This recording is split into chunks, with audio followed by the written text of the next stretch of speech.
फिर से सभी को अपने चैनल VL क्लासेस में दिल खोल कर स्वागत है।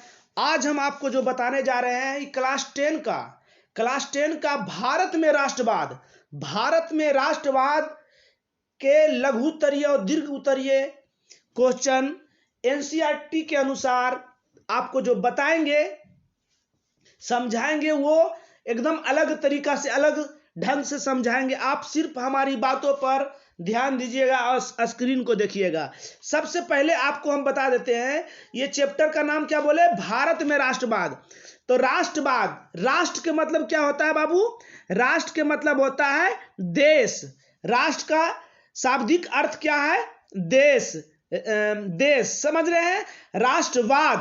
राष्ट्रवाद वह भावना है जिससे प्रेरित होकर लोग एक पृथक और स्वतंत्र राजनीतिक इकाई के रूप में संगठित होते हैं और उसका उत्कर्ष करने के लिए प्रयत्नशील होते हैं। यह एक प्रकार का सामूहिक भावना है जो पूरे देश के लोग उससे जुड़ते हैं। तो पूरे देश के लोग जुड़ने का कोई तो कारण होगा, कोई न कोई कारण होगा।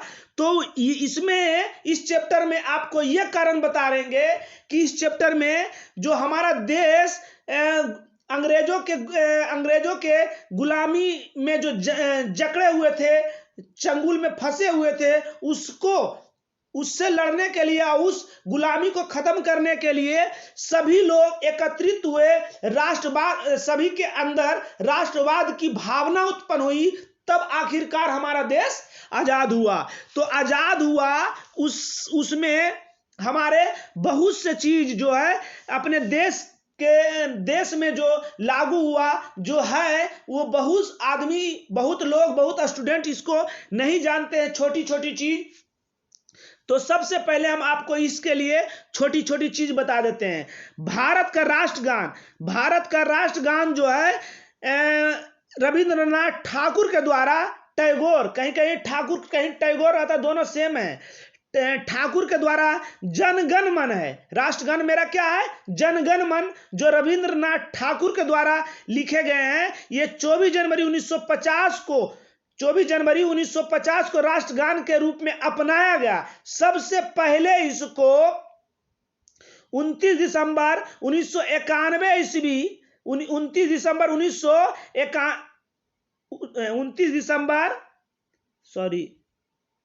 सबसे पहले जो इस गान को गाया गया कलकत्ता अधिवेशन में 29 दिसंबर 1912 सर्वप्रथम इसको तत्वबोधिनी पत्रिका में भारत विधाता शीर्षक से प्रकाशित किया गया है ना। 1911 में सबसे पहले इसको गाया गया। और इसके बाद आ जाता है भारत का राष्ट्रीय गीत। तो भारत का राष्ट्रीय गीत बाबू है वंदे मातरम सुजलम सुफलम। इसको बंकिम चंद्र चटर्जी के द्वारा लिखे गए हैं। किनके द्वारा? बंकिम चंद्र चटर्जी के द्वारा लिखे गए हैं। समझ रहे हैं? और यह है 1882 ईस्वी में प्रकाशित आनंद मठ नामक उपन्यास में छपा हुआ था, है ना। आनंद मठ उपन्यास छपा हुआ था। और यह मतलब राष्ट्रीय मंच से यह गीत सर्वप्रथम 1996 ईस्वी में भारतीय राष्ट्रीय कांग्रेस के अधिवेशन में गाया गया था यह गान। समझ रहे हैं? उसके बाद आ जाता है राष्ट्रीय पंचांग यानी कैलेंडर। हमारा जो राष्ट्रीय पंचांग है, इसको मतलब देश में प्रचलित विभिन्न पंचांगों की जांच करने के बाद संपूर्ण भारत के लिए यह पंचांग के बारे में सब सुझाव देने के लिए नवंबर 1952 में एक समिति नियुक्त की गई थी और 1955 में अपनी रिपोर्ट दी, है ना। और ये जो हमारा राष्ट्रीय पंचांग जो है, ये शक संवत पर आधारित है। किस पर आधारित है? शक संवत पर आधारित है। और इसका पहला महीना चैत होता है और इसका अंतिम महीना फाल्गुन होता है। हमारा राष्ट्रीय चिन्ह जो है, भारत का राष्ट्रीय चिन्ह अशोक सम्राट के सी स्तंभ के अनुकृत जो सारनाथ में संग्रहालय में सुरक्षित है, उसी से मूल स्तंभ में 4 सिंह, कितना सिंह? 4 सिंह, जो इसके शीर्ष भाग में एक चौरस पट्टी पर एक दूसरे की ओर पीठ किए खड़े हैं। इसी को राष्ट्रीय चिन्ह में लिया गया है ना, लिया गया। और यह जो है भारत सरकार ने 26 जनवरी 1950 को राष्ट्रीय चिन्ह अपनाया है ना, 26 जनवरी 1950 को राष्ट्रीय चिन्ह क्या बोले थे, इसको अपनाया गया, 26 जनवरी 1950 को अपनाया गया। इसमें केवल 3 सिंह जो है दिखाई देते हैं, चौथा सिंह जो है छिपा हुआ है। चौरस पट्टी के मध्य में उभरा हुआ नक्शा सिंह में चक्र के दाईं ओर एक सांड और बाईं ओर एक घोड़ा है। राष्ट्रीय चिन्ह के नीचे मुंडकोपनिषद का एक सूत्र सत्यमेव जयति जो देवनागरी लिपि में लिखा हुआ है, ये राष्ट्रीय वाक हुआ, सत्यमेव जयति राष्ट्रीय वाक हुआ, जिसका अर्थ होता है सत्य की ही विजय होती है। हमारा राष्ट्रीय झंडा, भारत की संविधान सभा ने देश के लिए राष्ट्रीय झंडा 22 जुलाई 1947 को अपनाया। इसे भारत की महिलाओं की ओर से राष्ट्र को 14 अगस्त 1947 ईस्वी को संविधान सभा के अर्धरात्रि मतलब 12 बजे दिन में अधिवेशन में समर्पित किया गया। सबसे पहले जो फहराया गया 12 बजे रात को ही ना फहराया गया था। हमारा भारत का राष्ट्रीय झंडा तिरंगा जो है ना, इसमें केसरिया, सफेद और हरा और चक्र जो ब्लू रंग का है, और इसकी लंबाई चौड़ाई का अनुपात 3:2 है। इसमें चक्र में 24 तिलियां है ना, 24 तिलियां है। समझ गए आप? आगे हो गया। अब आपको हम बता दे रहे हैं चैप्टर से। पहला क्वेश्चन आपके स्क्रीन पर दिख रहा होगा, प्रथम विश्व युद्ध का भारतीय राष्ट्रीय आंदोलन के साथ अंतर संबंधों की विवेचना करें। सबसे पहले यह समझिए, प्रथम विश्व युद्ध, जब विश्व युद्ध हुआ मतलब पूरा देश इसमें शामिल था। जब पूरा देश इसमें शामिल था, अब पूरा जब युद्ध हुआ तो युद्ध होता है तो बड़ा से लेकर छोटा देश सबको नुकसान होता है। युद्ध में किसी को लाभ होता है, सबको नुकसान होता है। समझ रहे हैं ना? सब देश का इससे आर्थिक मंदी आता है, सब देश में आर्थिक मंदी आता है। चलिए क्वेश्चन को समझाते हैं। प्रथम विश्व युद्ध के आरंभ होते ही ब्रिटिश सरकार ने घोषणा की कि भारत में ब्रिटिश शासन का लक्ष्य यहां क्रमशः एक जिम्मेदार शासक की स्थापना करना है ना, एक जिम्मेदार शासक की स्थापना करना है, मतलब एक मजबूती से यहां शासन करना है। अतः तिलक और गांधी जी जैसे राष्ट्रवादी नेताओं ने ब्रिटिश सरकार का सहयोग दिया, ब्रिटिश सरकार को सहयोग दिया, क्योंकि उसे सरकार से स्वराज संबंधी आश्वासन पर पूरा भरोसा था। परंतु युद्ध के आगे बढ़ते के साथ ही भारतीय का भ्रम टूटा। मतलब जो ब्रिटिश सरकार कह रहा था उस पर वो चल नहीं रहा था, इसलिए इसका भरोसा उससे टूटने लगा। रक्षा व्यय में वृद्धि के साथ ही भारतीयों पर कर का बोझ बढ़ता गया, कर माने टैक्स का बोझ बढ़ता गया, जिसके चलते अब टैक्स बढ़ेगा तो वहां महंगाई बढ़ेगी, ऑटोमेटिक महंगाई बढ़ेगी, महंगाई बढ़ती गई।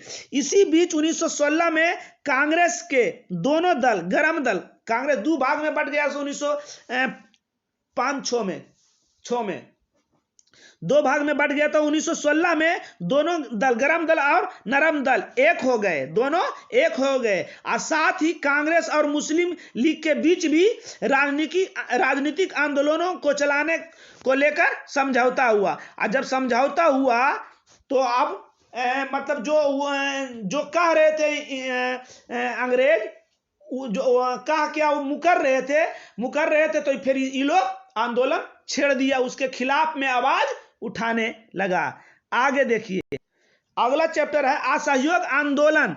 प्रथम जन आंदोलन था कैसे? असहयोग आंदोलन महात्मा गांधी की अगुवाई में किया गया, यह प्रथम जन आंदोलन था। इस जन आंदोलन के मुख्य 3 कारण थे। खिलाफत का मुद्दा, खिलाफ करना, कोई उसका जो नियम कानून उसका खिलाफ करना। पंजाब में सरकार की बड़ी बड़ी कार्रवाइयों के विरुद्ध न्याय प्राप्त करना, जो वहां कर रहे थे उससे न्याय मुक्ति पाना, है ना, न्याय की मांग करना, प्राप्त करना, और जब न्याय प्राप्त करो उसका जो नियम था उसका अंत करना। नंबर 3, स्वराज की प्राप्ति, अपना देश में जो गुलामी था उसको आजादी, स्वतंत्र करना, स्वराज की प्राप्ति, अपने देश को पाना। इस आंदोलन में महात्मा गांधी के नेतृत्व में व्यापक स्तर पर लोग, बहुत बड़े समूह में लोग सहभागिता रही। अतः हम कह सकते हैं कि प्रथम जन आंदोलन, जब पूरा लोग इसमें शामिल हुआ तो कह सकते हैं कि यह प्रथम जन आंदोलन था। किसान आंदोलन पर एक टिप्पणी लिखे। किसान आंदोलन समझ रहे हैं, किसान क्या करेगा, उसको जितना कर है उससे ज्यादा कर उस पर डाल देना, सर सुविधा नहीं देना, तो आंदोलन करवे करेगा। वही है किसान आंदोलन। क्या करेगा? भारत एवं बिहार के किसान आंदोलन 1917 में चंपारण आंदोलन का प्रमुख स्थान था। आंदोलन का प्रमुख स्थान चंपारण था। इसकी अगुवाई महात्मा गांधी ने किए थे। यह आंदोलन उस व्यवस्था के खिलाफ था, जो व्यवस्था था सरकार के, उसके खिलाफ था, जिसमें प्रत्येक किसान को अपने भूमि के 3/20 हिस्से पर नील की खेती करने होती थी। 3/20 पर, सोच लीजिए कितना कम पर खेती करनी होती थी। इस उपज को अत्यंत कम कीमत पर उसने ले लिया जाता था। उससे कम खेती पर तो करबे करता था, और उससे कम कीमत पर नील खरीद लेता था।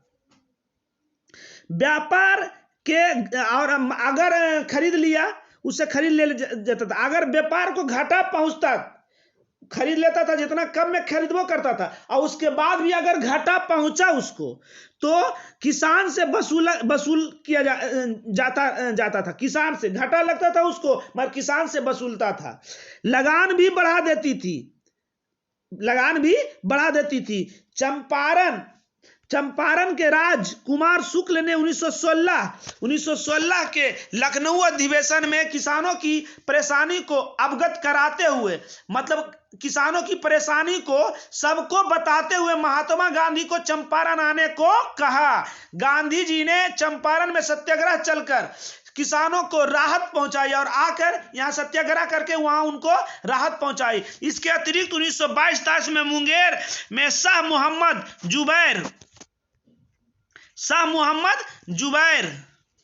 जुबैर की अध्यक्षता में किसान सभा स्थापित हुए।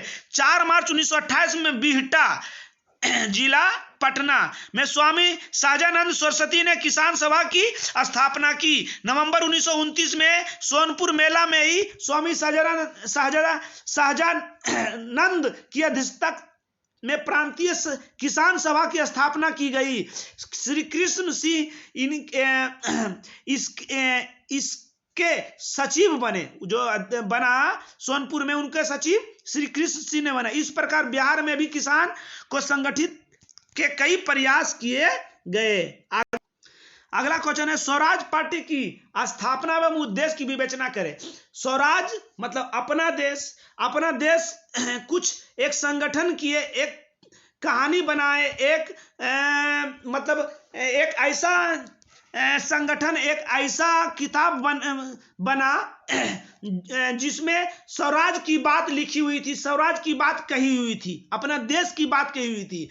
इसका मतलब कि स्थापना किसने किया इस संगठन का? स्वराज दल की स्थापना मोतीलाल नेहरू और चित्तरंजन दास दोनों मिलकर ने की। स्वराज दल का मुख्य उद्देश्य भारतीय राष्ट्रीय कांग्रेस से भिन्न नहीं था। भारतीय राष्ट्रीय कांग्रेस से भिन्न अलग नहीं था। भारतीय राष्ट्रीय कांग्रेस भी चाहता था कि मेरा देश आजाद हो, स्वराज की प्राप्ति करे। ये भी चाहते थे स्वराज की प्राप्ति करे, लेकिन क्योंकि यह भी स्वराज चाहते थे, परंतु इनके रास्ते थोड़ा अलग थे। दोनों के रास्ते अलग थे। गरम दल नरम दल वाला कुछ बात होगी। ये भारत में अंग्रेज द्वारा चलाए गए सभी परंपरा का अंत चाहते थे। ओ अच्छा, नहीं, गरम दल नरम दरम नहीं था। ये चाहता था कि जो अंग्रेज द्वारा चलाया गया जो भी नियम कानून है और जो भी यहाँ जो दे रहा है भारतीय को, उसको खत्म करना। अपना देश मतलब दूसरा देश का चीज को उपयोग नहीं करना, अपना देश के चीज का उपयोग करना अंत चाहते थे। इनकी नीति थी नौकरशाही की शक्ति को कमजोर कर दमनकारी कानून का विरोध और राष्ट्रीय शक्ति का विकास करना। अगला क्वेश्चन है, भारतीय राष्ट्रीय कांग्रेस की स्थापना किन परिस्थितियों में हुई? 1833 ईस्वी में दिसंबर में इंडियन एसोसिएशन के सचिव आनंद मोहन बोस ने कलकत्ता में नेशनल कॉन्फ्रेंस नामक एक अखिल भारतीय संगठन का सम्मेलन बुलाया है ना। कहा कि भारतीय राष्ट्रीय कांग्रेस भी तो एक संगठन है, तो जब तक लोगों को नहीं बुलाएगा, उसके बारे में नहीं बताएगा कि और उससे नहीं लोग को जुटेगा, तो वो संगठन बन में नहीं करेगा। सम्मेलन बुलाया जिसका उद्देश्य बिखरे राष्ट्रवादी, पूरा देश में जो बिखरे हुए थे, अलग अलग एक आदमी जो लड़ रहे थे, वो उससे नहीं लड़के एकजुट करके उसके बाद उसके खिलाफ में लड़ना। बिखरे राष्ट्रवादी शक्तियों को एकजुट करना था, परंतु दूसरी तरफ एक रिटायर्ड ब्रिटिश अधिकारी ए.ओ. ह्यूम ने भारत में व्याप्त असंतोष को देखते हुए एक सुरक्षा कवच के रूप में कांग्रेस की स्थापना कर दिए है ना, अपना सहयोग दिया, स्थापना करने में अपना सहयोग दिया। इसलिए भारतीय राष्ट्रीय कांग्रेस का स्थापना क्या किया था? ए.ओ. ह्यूम। अंततः 28 दिसंबर 1885 ईस्वी को भारतीय राष्ट्रीय कांग्रेस की स्थापना हुई। आगे अगला क्वेश्चन है, सविनय अवज्ञा आंदोलन के क्या परिणाम हुए? सविनय अवज्ञा आंदोलन निम्नलिखित परिणाम हुए। नंबर 1, इस आंदोलन में समाज के विभिन्न वर्गों का राजनीतिकरण किया। सब वर्ग को बताया और सब वर्ग को बोला कि आपको क्या नहीं है, क्या चाहिए, क्या करना है ना। इस आंदोलन में महिलाओं ने महिला जब चढ़ के हिस्सा ले रहा है तो समझ जाइए पुरुष का क्या होगा। इस आंदोलन के दौरान संगठन के नए तरीके का इस्तेमाल हुआ, मतलब पुराने थेसिस पर नहीं चल रहा था, नया नया तरीका अपना रहे थे जो कि पूर्व आंदोलन में अनुपस्थित था। जो पूर्व आंदोलन में जो नहीं हुआ था वो इस आंदोलन में कर रहे थे। इस आंदोलन ने श्रम और कृषक, श्रम माने मजदूर और कृषक माने किसान, आंदोलन को भी शामिल कर लिया, इसमें मिला लिया। पहली बार ब्रिटिश सरकार ने कांग्रेस से समानता के आधार पर बात की। पहला बार इस आंदोलन से ही बढ़िया से ब्रिटिश सरकार ने बात किया यहाँ के लोगों से। अगला क्वेश्चन, गांधी जी ने असहयोग आंदोलन क्यों चलाया है ना। गांधी जी ने असहयोग आंदोलन खिलाफत आंदोलन के समर्थक में चलाया है ना, समर्थक में चलाया। इसे चलाने के पीछे रॉलेट एक्ट तथा जलियांवाला बाग हत्याकांड की घटना सक्रिय थी। गांधी जी ने खिलाफत आंदोलन का सहयोग आंदोलन में विलय करके सभी मुसलमानों को एकत्रित राष्ट्रीय आंदोलन के एक झंडे के नीचे खड़ा कर दिया। मतलब जो भी आंदोलन अलग अलग कर रहे थे सबको मिलाकर तिरंगा के नीचे सभी को लाकर खड़ा कर दिया। जब तिरंगा के नीचे सभी लोग आगे सब एक हो गए। आगे देखिए अगला क्वेश्चन है, सविनय अवज्ञा आंदोलन के कारणों की विवेचना करें है ना। सविनय अवज्ञा आंदोलन के कारणों की विवेचना करें। ब्रिटिश उपनिवेश के खिलाफ गांधी जी के नेतृत्व में छेड़ा गया यह आंदोलन दूसरा ऐसा आंदोलन था जिसका सामाजिक आधार काफी व्यापक था। 1930 ईस्वी में प्रारंभ हुआ, यह आंदोलन प्रारंभ हुआ। इस आंदोलन के निम्नलिखित कारण थे। नंबर 1, साइमन कमीशन की नियुक्ति। साइमन कमीशन समझ रहे हैं ना। साइमन कमीशन मतलब कि भारत में 1930 से पहले साइमन कमीशन 1927-28 में साइमन कमीशन की नियुक्ति की गई। उससे पहले 3 4 5 घटना ऐसा था जो भारतीय राष्ट्रवाद के रोम सिहरा दिए, मतलब अंदर पूरा जबरदस्त ठेस पहुंचाया, जबरदस्त तरीका से कुचला गया। तो उसके लिए वहां के सरकार बोला कि चलिए एक हम मतलब कमीशन नियुक्त करते हैं जिसमें भारत के बारे में अच्छा विचारा जाए, अच्छा सोचा जाए। मगर इसमें इसका कारण था कि ऐसा किया, ऐसा बोला, मगर ऐसा जब कानून बन रहा था उसमें एक भी भारतीय को शामिल नहीं किया। और जब एक भी भारतीय शामिल नहीं है तो भारत के बारे में वो अच्छा सोचेगा? बिल्कुल नहीं।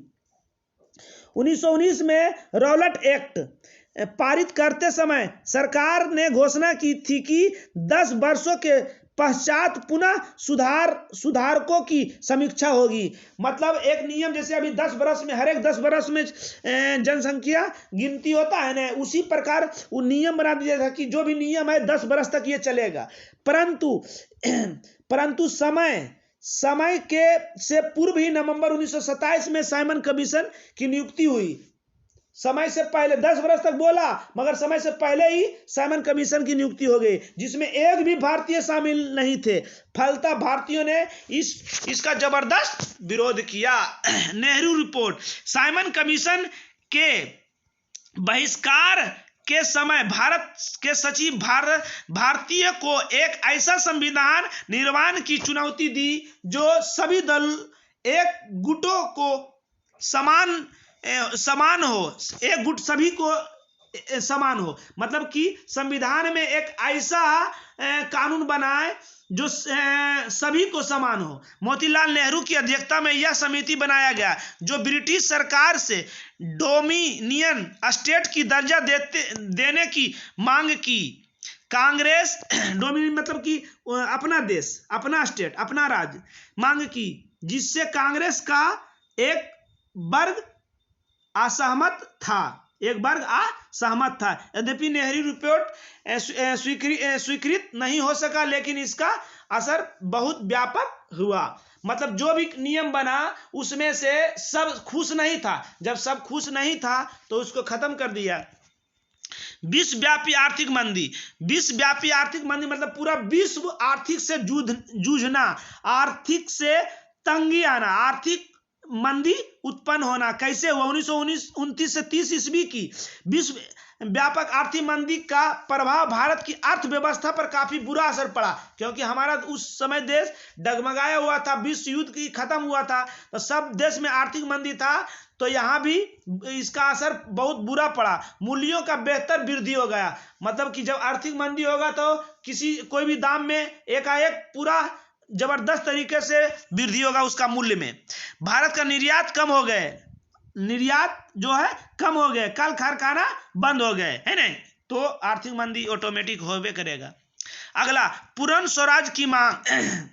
पूर्ण स्वराज की मांग। दिसंबर 1929 में लाहौर अधिवेशन में पूर्ण स्वराज मतलब पूरी तरह से हमें आजाद कर दीजिए कही गई बात। कब? 1929 में। 26 जनवरी 1930 में पूर्ण स्वतंत्रता दिवस की मांग की गई। इस प्रकार पूरे देश में उत्साह की एक लहर जागृत हुआ, एक लहर दौड़ा कि हमारा देश अब आजाद बहुत जल्द होने वाला है। आगे भारतीय राष्ट्रीय आंदोलन में गांधी जी के योगदान की विवेचना करें। भारतीय राष्ट्रीय आंदोलन में गांधी जी का महत्वपूर्ण योगदान रहा। जनवरी 1915 ईस्वी में दक्षिण अफ्रीका से लौटने के बाद, मतलब कि अगर पूछे कि सबसे पहला महात्मा गांधी ने सबसे पहले कहाँ आंदोलन किए, सबसे पहले कहाँ ये मतलब अपना उस सबसे पहले किस आंदोलन में भाग लिए, तो ये दक्षिण अफ्रीका में जो आंदोलन चल रहा था काला गोरे के बीच में, सबसे पहले वहां वो भाग लिए। मगर अगर भारत में पूछे तो बिहार के चंपारण, बस वही है। दक्षिण अफ्रीका से कब लौटे? 1915 में।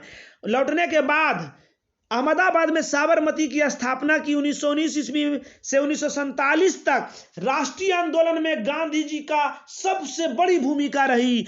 गांधी जी के द्वारा बिहार के चंपारण में सत्याग्रह का प्रथम प्रयोग किया गया। सबसे पहला प्रयोग गांधी जी ने दक्षिण अफ्रीका में किए, लेकिन भारत में कहे तो बिहार के चंपारण जिला में किसान के साथ सबसे पहले किसान आंदोलन किए थे। किसान आंदोलन के साथ किए थे क्या गया, चंपारण एवं खेड़ा में कृषक आंदोलन एवं अहमदाबाद में मजदूर आंदोलन के नेतृत्व अगुवाई प्रदान कर गांधी जी ने पूरे देश में राजनेता के रूप में अपना पहचान बनाई और उभर कर आए।